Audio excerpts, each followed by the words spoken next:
2.5-3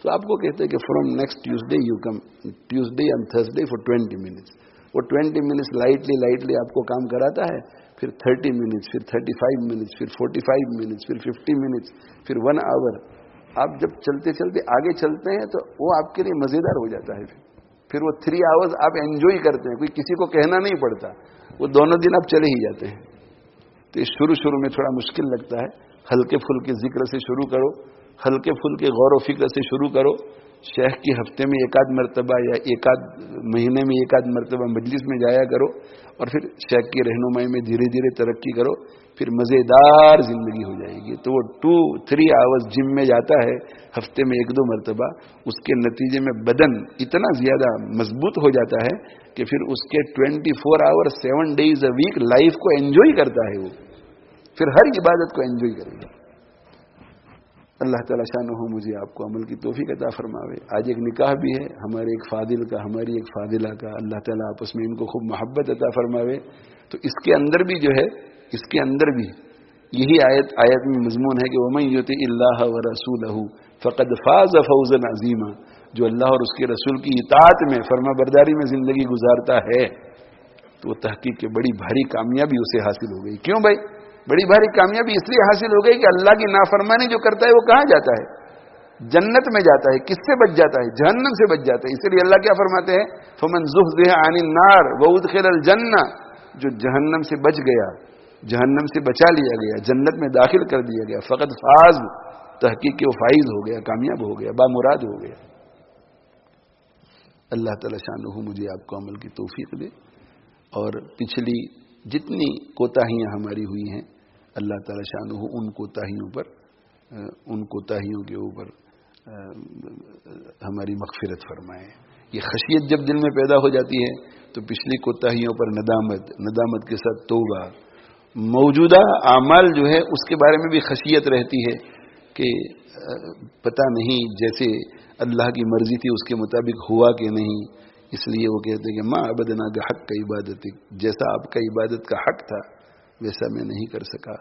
اور مستقبل کے بارے میں بھی وہ ڈرتا رہتا ہے، تو اللہ سے مانگتا ہے کہ اللہ آئندہ بھی ہمیں تقوی پر رکھنا، اور آئندہ بھی وہ تقوی والی زندگی گزارتا ہے. پوری اس کی زندگی سیکیور ہو جاتی ہے اور وہ فائزون میں شامل ہو جاتا ہے.